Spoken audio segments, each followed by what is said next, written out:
Rui Lira, agora na Cultura Informa. Tá chegando com os comentários o professor e analista político Rui Lira. Boa tarde, Rui. Boa tarde, André Santiago. Boa tarde para Sandro Rodrigues na nossa técnica. Boa tarde para a grande audiência da Cultura Informa, 63 anos da cultura. E boa tarde, Elaine Dias. Boa tarde, professor Rui Lira. Nós estamos hoje querendo fazer um retrato, como nós tínhamos prometido quinta-feira passada, do lado mais econômico daquilo que representa mais o governo que nós temos nesse momento, o governo federal.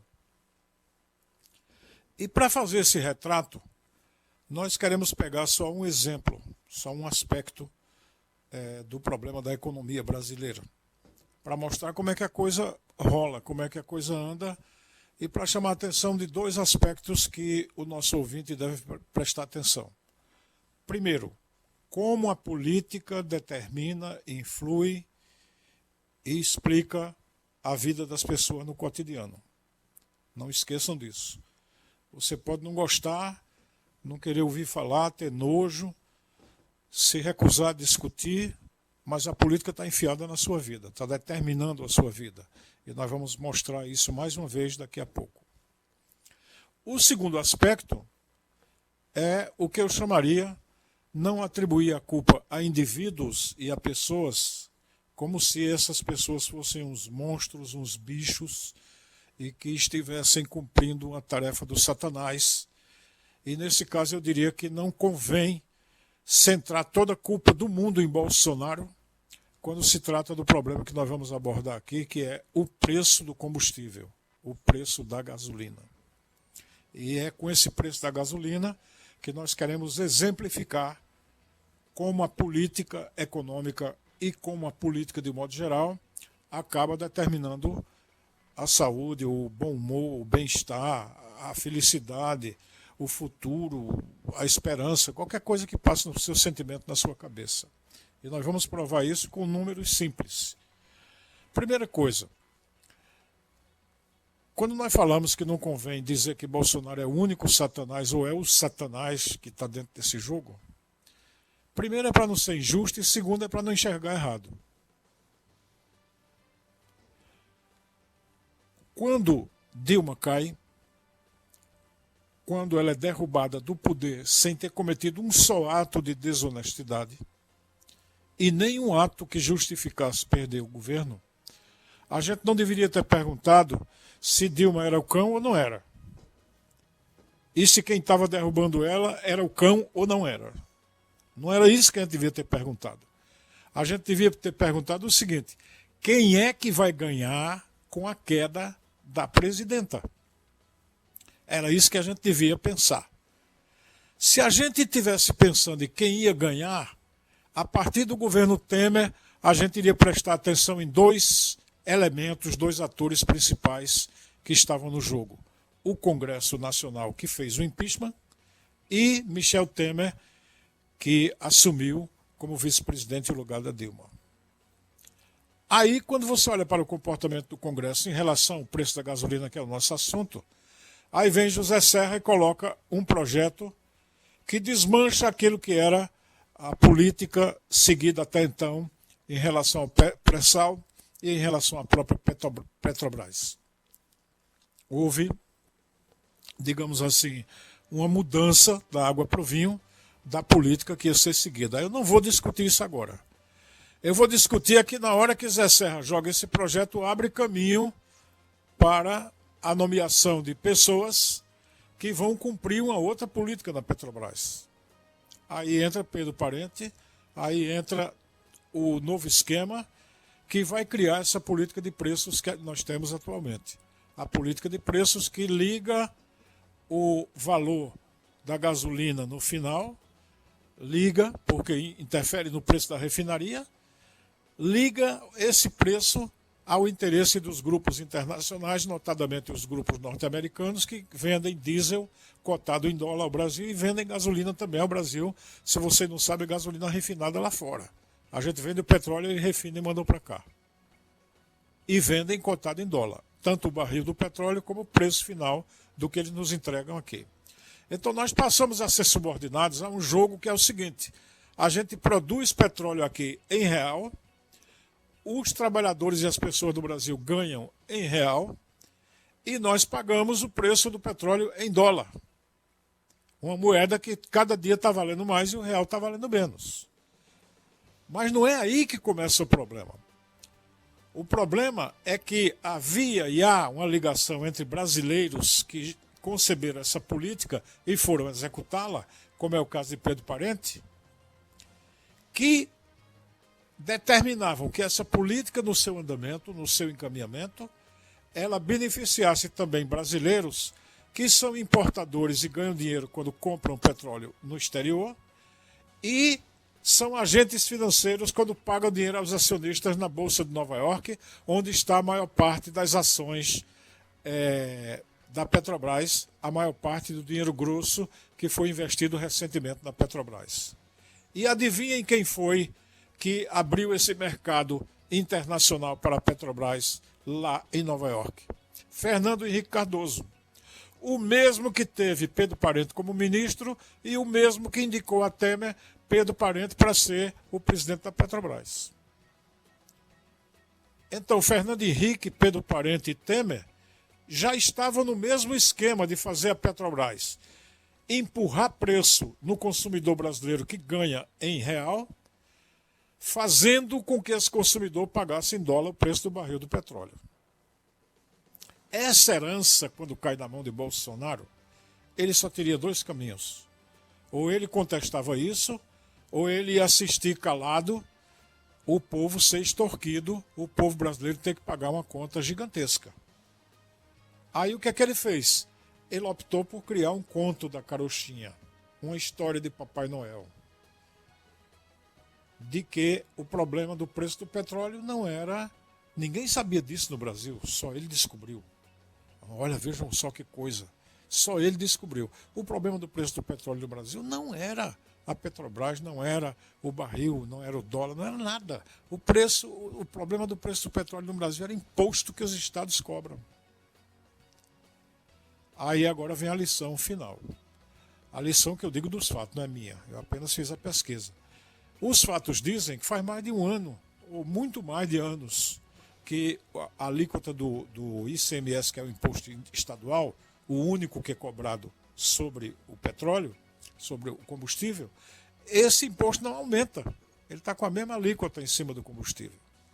Então, para dar um exemplo bem simples, se você vai num restaurante e você comia toda vez um prato lá de R$10, você pagava R$10 por um prato e dava 10% de gorjeta ao garçom, que é seu amigo, você gostava dele, então você dava R$1 de gorjeta a ele, que era 10%. Aí um dia chega outra pessoa, que é dona, e determina que o prato passe a ser R$12, ou seja, coloca um aumento de 20% em cima, então você passa a dar uma gorjeta de R$1,20. Então você paga 2 vezes mais caro. Você paga pela taxa que está fixa, mas a taxa não aumentou, notem bem. Não é essa taxa que criou o problema. Quem criou foi a pessoa que aumentou o preço. Então é a mesma coisa, gente. Se vocês fizerem a mesma pesquisa que eu fiz, vocês vão descobrir que o preço da refinaria subiu muitas vezes mais e em cima desse preço é que vem os outros impostos.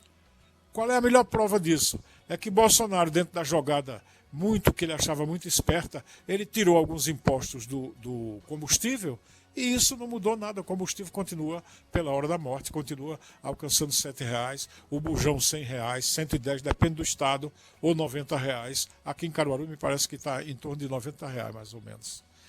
Então, não adianta você imaginar que a política está fora da sua vida, porque Bolsonaro não teve força para enfrentar os grupos econômicos, não teve tutano para encarar uma política diferente da Petrobras, bancou a política de Michel Temer, que era a política de Zé Serra, que era a política de Fernando Henrique, e todos esses estão ganhando, como Pedro Parente está ganhando, porque ele tem uma corretora de administrar a fortuna de gente muito rica, ou seja, gente que aplica na Petrobras.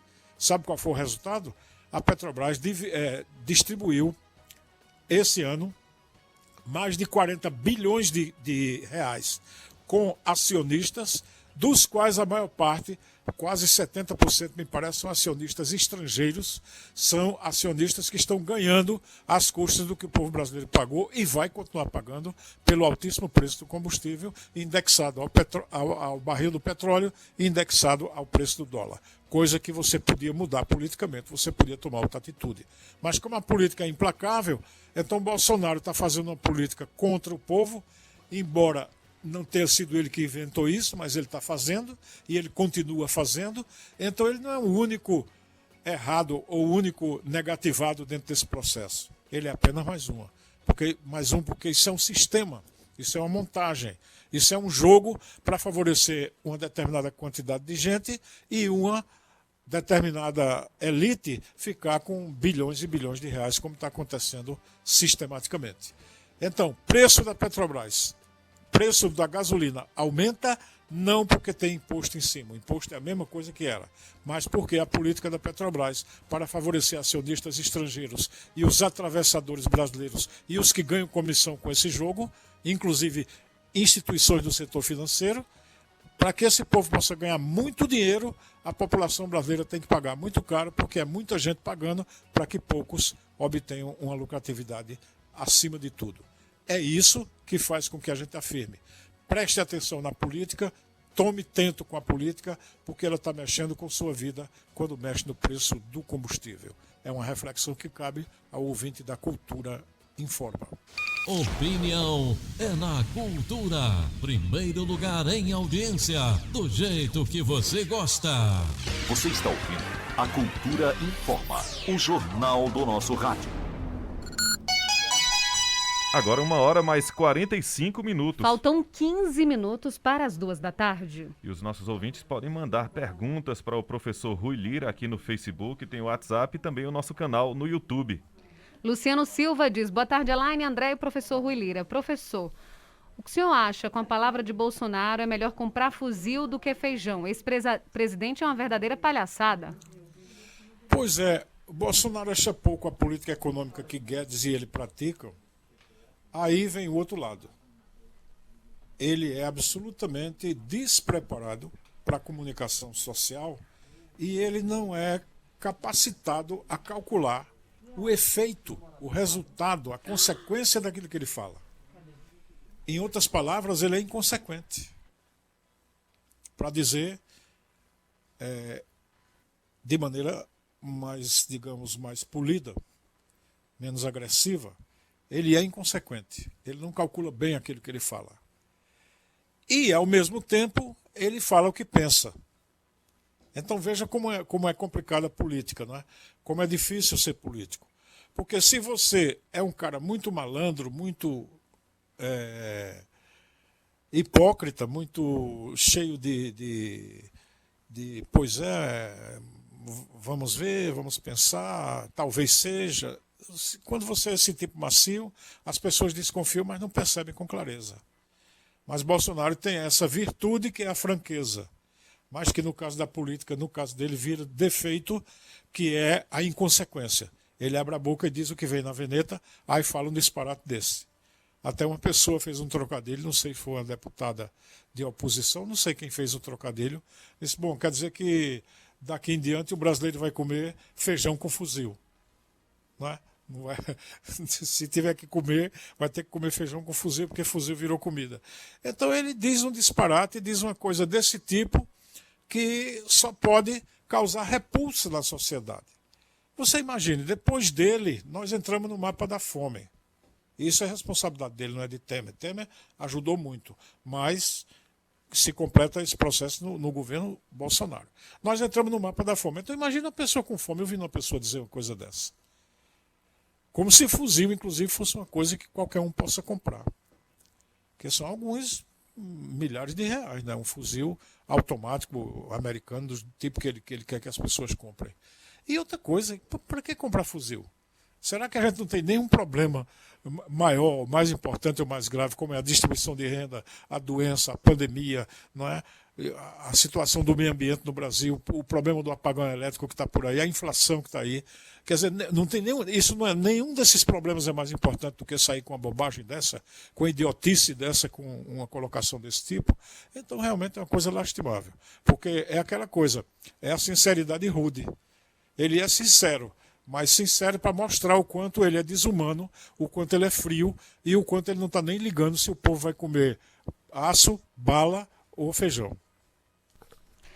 Manuel Boavista, da Boa Vista, diz: Rui, você acha um absurdo essa loucura de fazer uma motociata com milhares de pessoas acompanhando o Bolsonaro? Eu acho que está no direito dele. Eu acho que todo político, todo cidadão, ele pode se expressar politicamente. Não vejo maior problema, não. Agora, as questões sanitárias, né? Os cuidados que deve ter com a aglomeração ainda, porque nós estamos com a variável Delta, prestem atenção que no mapa que está saindo na Rede Globo, aquele mapa do Brasil, o Rio de Janeiro já aparece com alta significativa na epidemia de coronavírus, por conta da variante Delta. Então, Bolsonaro, quando anda sem máscara, quando provoca aglomeração, quando faz as manifestações políticas, ele não se toca para isso, talvez porque seja muito despreparado para entender, né? muito ignorante dos assuntos. Então aí sim ele comete um erro crasso, porque ele ajuda a disseminar, ajuda a criar problema de difusão de um germe, de um vírus que é extremamente pernicioso e que, por azar da humanidade, agora está atingindo também não só os idosos, inclusive com segunda dose, mas atingindo também crianças e adolescentes. Já tem um recorde de crianças nos Estados Unidos atingidas pela variante Delta. Então ele ignora a variante, no caso desse, nas suas manifestações. Agora, quanto a fazer motociata, passeata, isso faz parte da política e faz parte da democracia. Professor Rui, a gente agradece a sua participação. A semana está só começando.